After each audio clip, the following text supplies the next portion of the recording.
My father's voice was already echoing across the campus courtyard when I arrived, loud enough that strangers turned before I even saw him. The same father who'd forced me to quit my job for bringing shame, the same man who'd emptied my college savings for my sister's European vacation. "You went behind my back?" he shouted, face flushed, hand shaking around the printed tuition receipt. The paper rattled like it was afraid of him. Students slowed. A professor stopped mid-step. I could hear the fountain splashing beside us, absurdly calm. "My parents paid it," I said quietly. "Not parents, grandparents. His parents.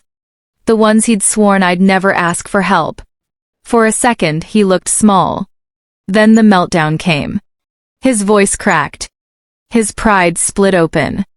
And as the crowd gathered and his anger spilled onto the pavement for everyone to see, I realized something steady and electric inside me. I hadn't lost anything. He had.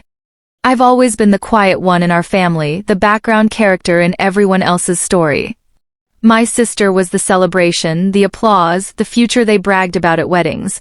I was the obligation they mentioned only when someone asked how many children they had. Growing up, I learned that silence kept the peace and achievement kept me invisible, so I mastered both. I got good grades without praise, handled responsibilities without reminders, and worked a small part-time job they called embarrassing because it didn't match the image they wanted neighbors to see. They liked control more than they liked truth.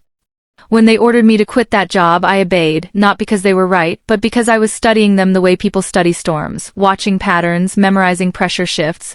They thought compliance meant weakness. They never noticed it was patience. My sister never questioned anything. She accepted their money, their approval, their version of reality.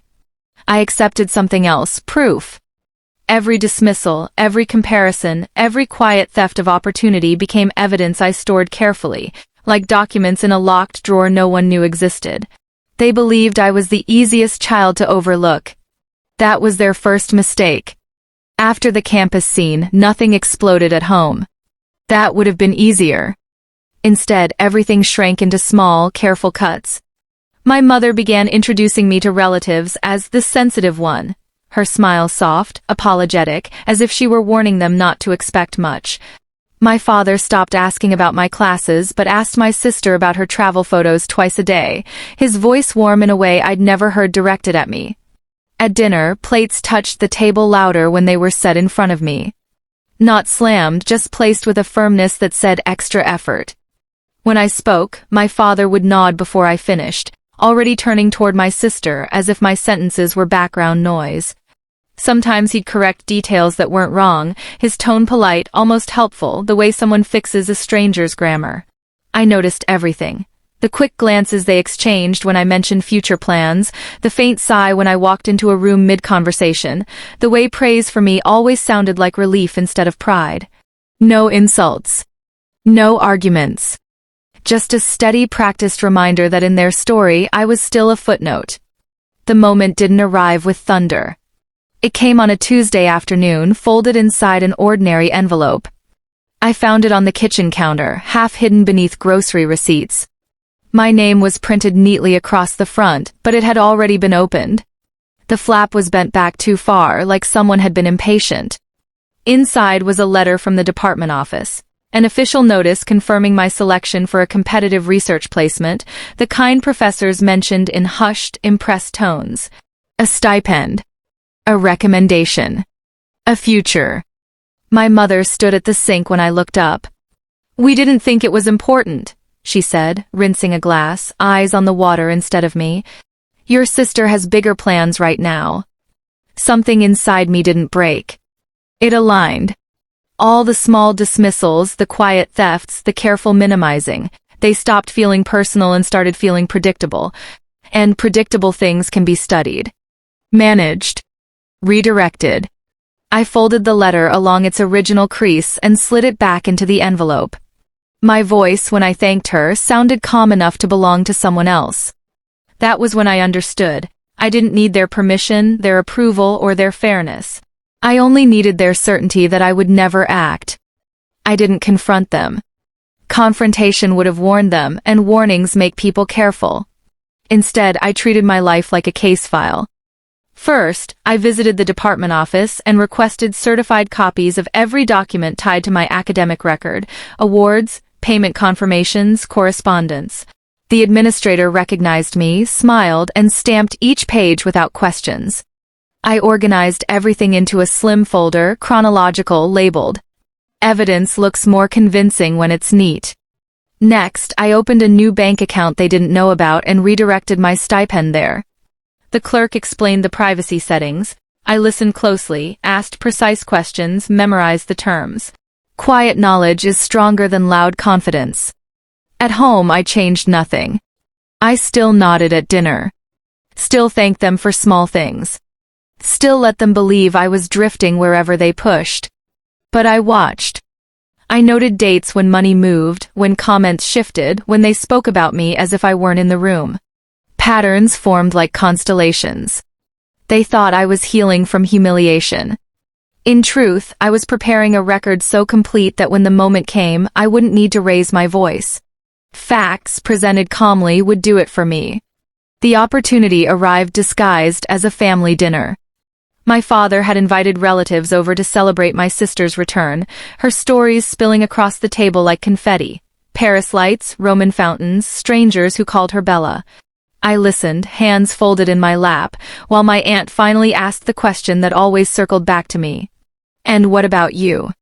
Still figuring things out. My father answered for me. "We're hoping she'll settle into something realistic soon." His tone was gentle, regretful, perfectly rehearsed. I set my glass down softly. "Actually," I said, sliding the slim folder onto the tablecloth, "everything's already settled." No one spoke as I opened it. Paper against paper sounded louder than applause. Acceptance letters. Stamped confirmations. The research contract. The tuition statement showing paid in full, grandparents listed clearly as sponsors. Dates. Signatures. Proof. My aunt leaned closer. My uncle adjusted his glasses. Silence shifted shape. My father reached for a page, then another. His confidence drained slowly, like color fading from fabric in sunlight. He didn't shout this time. He didn't argue.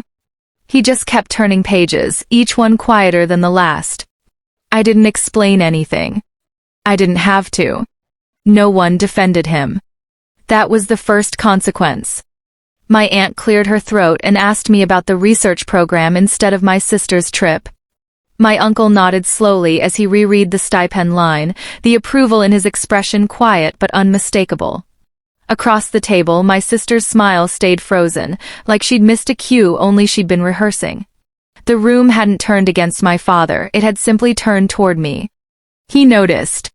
You could see it in the way he folded the papers too carefully before sliding them back, as if neat edges could restore authority. He didn't apologize. He didn't need to. His silence did something louder. It confirmed that he understood exactly what everyone else now saw. After that night, conversations shifted. Relatives called me directly. Questions came to me first. My name stopped being an afterthought and became a reference point. Nothing dramatic changed at home. Doors still opened, meals still happened. But the hierarchy they'd built so casually had tilted, and they knew it. Why should anyone care about a quiet correction like that? Because reputations are currencies families spend without asking, and for the first time, mine belonged entirely to me. Peace didn't arrive like victory. It settled slowly, the way dust settles after something heavy has been moved. The house sounded different now, not louder, not kinder, just honest. My parents still spoke carefully around me, but the care no longer felt like control. It felt like awareness. They had seen what I was capable of, and that knowledge couldn't be unseen. I stopped watching them the way I once watched storms. I didn't need forecasts anymore. Their approval had lost its weight, and without that weight, I stood straighter without trying. I focused on my research, my work, my future, things that responded to effort instead of hierarchy. Professors spoke to me like a colleague. Emails arrived addressed only to me. Doors opened because I knocked, not because someone allowed it. At home, my sister told her stories more quietly. My father asked about my projects in short, careful sentences. I answered politely, not to impress them, not to prove anything, just because I could. I never raised my voice. I never demanded justice. I simply let truth stand where they could see it. And in the end, silence said what revenge never could. I was never small, they just needed me to be.